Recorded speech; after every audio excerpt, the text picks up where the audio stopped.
और अब खबर आ रही है दिल्ली विश्वविद्यालय से। पहले एनसीईआरटी ने और अब दिल्ली विश्वविद्यालय के सिलेबस में हुए बदलाव को लेकर एनएसयूआई ने कड़ा विरोध जताया है। दरअसल दिल्ली विश्वविद्यालय के एकेडमिक काउंसिल ने कुछ फैसले किए हैं। उन्होंने अपने पॉलिटिकल साइंस के सिलेबस में कई बदलाव किए हैं।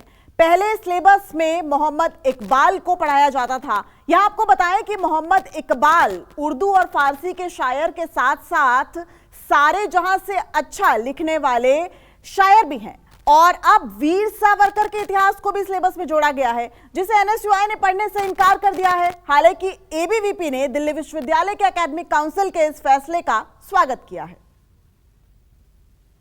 सवाल सबसे बड़ा न्यूज़ 24 यही खड़ा कर रहा है कि क्या इतिहास को बदलने से या इतिहास के कुछ चैप्टर्स को हटाने से इतिहास को बदला जा सकता है, और इतिहास को बदलने की जरूरत क्या है?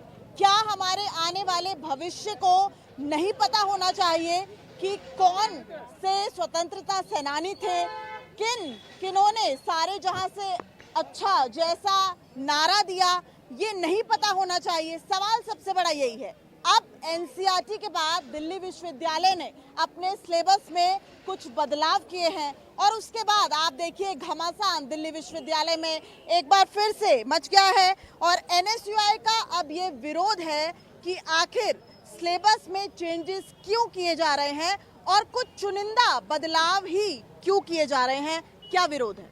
देखिए, दिल्ली विश्वविद्यालय के सिलेबस में अल्लामा इकबाल जी को हटाना, वो इकबाल साहब जिन्होंने सारे जहां से अच्छा हिंदुस्तान हमारा, हम बुलबुलें हैं इसकी, ये गुलसिता हमारा जैसा नारा दिया, इस देश की एकता की बात की, अपने देश को अपनी शायरी में कितने अच्छे तरीके से पुरोया।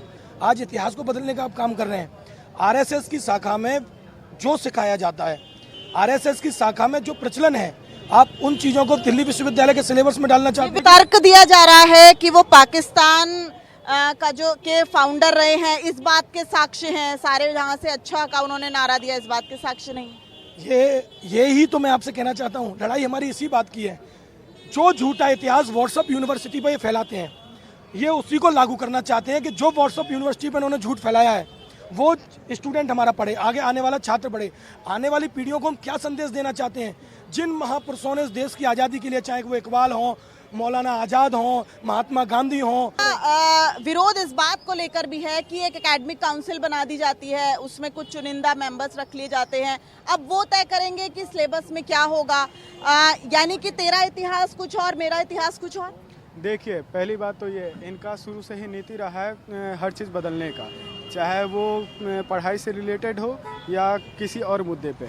हमारा ये पूर्णतः, अगर कोई हमारे देश के लिए अगर कोई भी आंदोलन या देश की आज़ादी में जिनका योगदान रहा है, अगर उनको हटाता, तो हमारा निरंतर ये रहा है कि हम विरोध करें उनके। एनएसयूआई का एक एक कार्यकर्ता और दिल्ली यूनिवर्सिटी का हर एक छात्र इस बात को पूरी मुस्तैदी से इस बात का ख्याल रखेगा कि ये यूनिवर्सिटी छात्रों से और छात्रों के हिसाब से चलेगी। आरएसएस की किसी शाखा से इस यूनिवर्सिटी को हम चलने नहीं देंगे। अब सवाल इस बात को लेकर लगातार खड़ा किया जाएगा कि आखिर सिलेबस में बदलाव तो किए गए हैं, लेकिन क्या छात्रों से भी राय मशवरा किया जाता है? जिस तरीके से एनएसयूआई अपना विरोध जता रहा है, और जाहिर तौर पर दिल्ली विश्वविद्यालय है, उसमें हर तरह की विचारधारा के छात्र हैं। अगर वो उस सिलेबस से संतुष्ट नहीं है तो क्या उन्हें भी लूप में नहीं लिया जाना चाहिए?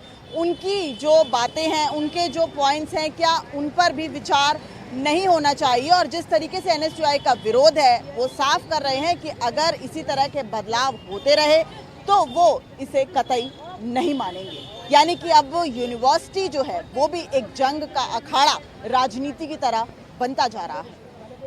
कैमरामैन नितिन के साथ दिव्या अग्रवाल, दिल्ली न्यूज़ 24। हम तो इसका स्वागत करते हैं और मुझे लगता है ये जो हुआ ये बहुत समय पहले हो जाना चाहिए था। वीर सावरकर इस देश के क्रांतिकारियों के लिए जो स्वतंत्रता आंदोलन में लड़े थे, उनके लिए एक प्रेरणा स्रोत रहे। मोहम्मद इकबाल जो थे वो पाकिस्तान के विचार के जो जनक थे, उन लोगों में से एक थे। हमने देखा उन्होंने बाद में कौमी तराना भी लिखा है पाकिस्तान का। सारे जहां से अच्छा उनकी एक कविता थी, उनका एक वर्क ऑफ लिटरेचर था। लेकिन अगर हम उनका पूरा ओवरऑल जो विचार उन्होंने दिए, जो हमें आइडियोलॉजिकल बेसिस पर, मैं भी पॉलिटिकल साइंस का छात्र रहा हूँ, पॉलिटिकल साइंस में जिस प्रकार से पढ़ाया जाता है, तो वो उनका रिलीजियस लाइंस पर नेशनल डिवीज़न जो हुआ, इन चीज़ों को पढ़ाया जाता है कि उनके क्या विचार थे, पाकिस्तान का विचार कहाँ से है, और पाकिस्तान का जो विचार था वो पाकिस्तान लेकर के अब अलग हो गए हैं। और इस पूरे विवाद पर दिल्ली यूनिवर्सिटी के कुलपति प्रोफेसर योगेश सिंह का भी बयान आया है। क्या कह रहे हैं, आइए सुनते हैं।